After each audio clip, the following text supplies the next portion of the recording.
Seja bem-vindo ao podcast Caminhando com Jesus, do Abrigo Espírita Oscar José Pitã.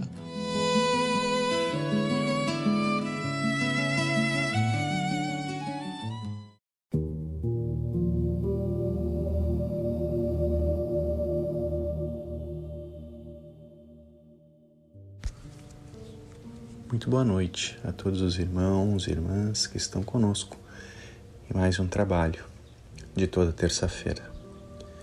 Convidamos a todos que a partir deste momento sintonizemos com o Mestre Jesus através do nosso pensamento,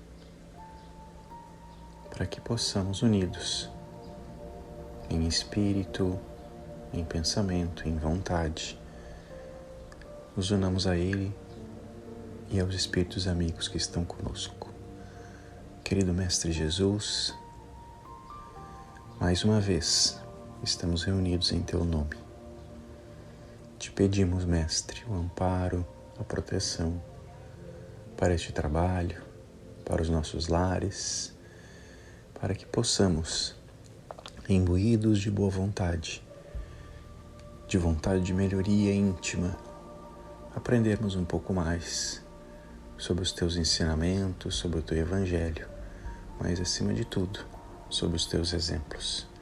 E que possamos nós, a partir disto, ficarmos um pouquinho melhores e aplicarmos no nosso dia a dia as Tuas lições. Que a Tua paz, Mestre, esteja com todos nós, hoje e sempre, e que os nossos lares sejam iluminados pela Tua paz, a Tua luz e os Teus exemplos. Que assim seja.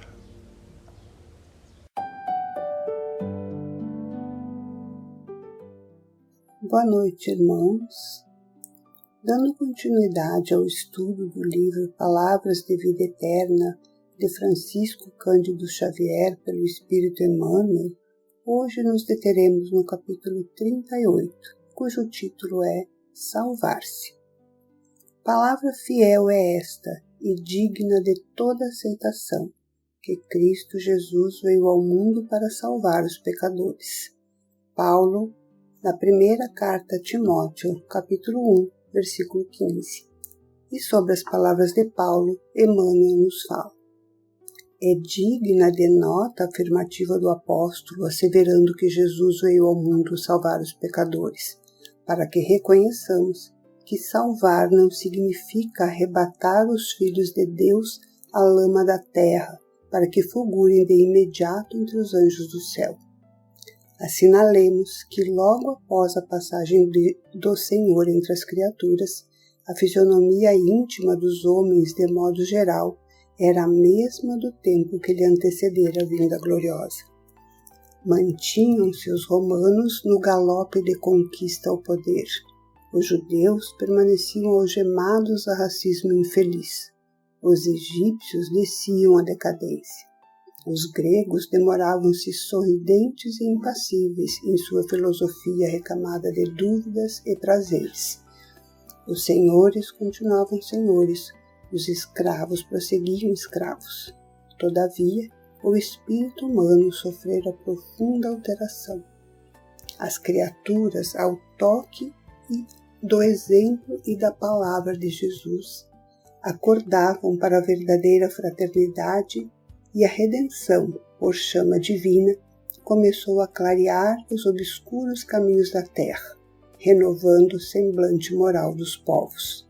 Salvar-se, pois, não será subir ao céu com alparcas do favoritismo religioso, mas sim converter-se ao trabalho incessante do bem, para que o mal se extinga no mundo.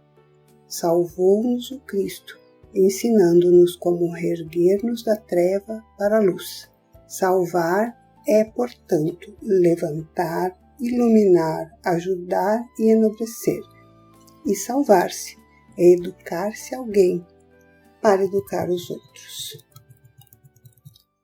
Meus irmãos, no início dessa lição, que nos toca e nos faz refletir, o benfeitor Emmanuel nos afirma que sim, Cristo veio ao mundo para nos salvar, como pecadores que somos. Mas ele esclarece também que salvar não é tirar o homem da lama de suas imperfeições, da maldade de seu coração, e transformá-lo em anjo, assim como num passe de mágica. Mostra-nos Emmanuel que o cenário da Terra não mudou imediatamente com a chegada de Cristo, mas que o espírito humano sofreu uma profunda alteração, porque Cristo plantou no homem a semente da salvação, através de seu exemplo vivo de amor incondicional e da sua mensagem de luz. Vamos pensar, meus irmãos, nos que estiveram junto ao Cristo no seu apostolado. Judas traiu Jesus. Pedro, que era o dileto colaborador do Mestre, o negou 3 vezes. Públio Lentulus, o imperador, ouviu a sua palavra, mas decidiu que não queria segui-lo naquele momento. O próprio Paulo, sabendo da existência do Cristo, ele foi um terrível perseguidor dos seus seguidores. Mas em todos eles a semente estava plantada e ela se desenvolveu.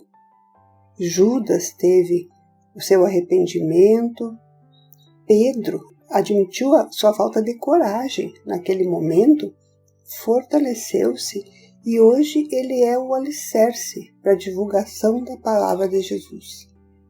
Paulo, a caminho de Damasco, ele ouviu e atendeu o chamado de Cristo. E o imperador, mais tarde, torna-se o nosso querido benfeitor Emmanuel. Esses exemplos, meus irmãos, eles servem para nos mostrar que o processo da salvação é individual, que o tempo é de cada um e que não há transformação sem vontade, sem sair da zona de conforto, aceitando que o processo pode ser doloroso, mas fazendo da dor um aprendizado. Não é fácil. O subir aos céus, como muitos de nós ainda pensamos, não é seguir essa ou aquela religião, não é sentar na primeira fila da igreja, não é transportar a Bíblia dioturnamente e tampouco é ouvir palestra espírita e tomar passe toda semana. Salvar é evoluir moralmente, é evoluir espiritualmente, é empreender a nossa própria reforma íntima. E isso requer trabalho, isso requer esforço próprio, requer vontade. Cristo nos salva todos os dias. Os seus exemplos, eles são do conhecimento de todos nós. Cristo nos disse: eu sou a verdade, eu sou o caminho, a verdade e a vida. E Ele é. Mas Ele precisa que nós nos levantemos, que nós tomemos as rédeas da nossa própria transformação, que nós nos responsabilizemos por essa evolução que precisamos fazer. Através do que Cristo nos pede, que através do estudo, do conhecimento, nós também possamos ser luz, que nós tenhamos empatia e disposição para ajudar o outro. Porque nós já sabemos, como espíritos que somos, que fora da caridade não há salvação.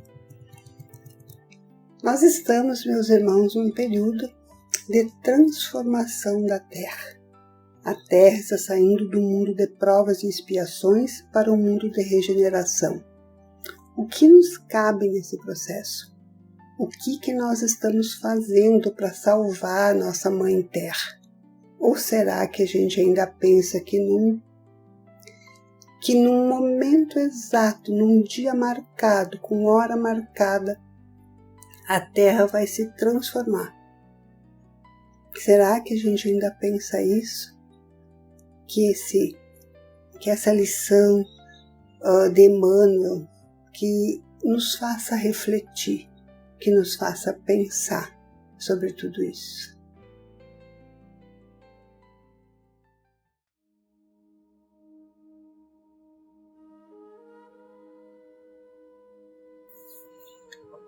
E assim, nesse momento de introspecção, que possamos elevar o nosso pensamento ao Pai, ao Mestre Jesus, a Maria e aos Espíritos que nos assistem. Somos gratos, Pai, pela oportunidade da vida, pela luz de Cristo que ilumina a nossa caminhada. Somos gratos pelo amor de Maria que nos envolve e nos protege. Somos gratos à inspiração e aos esclarecimentos dos nossos benfeitores espirituais.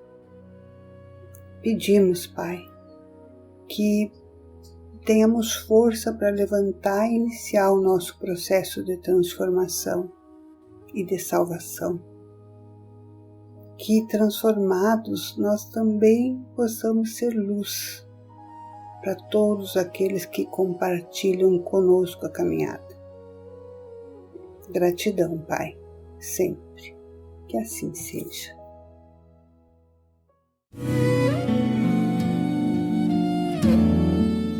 Muito obrigado pela sua audiência. Até a próxima.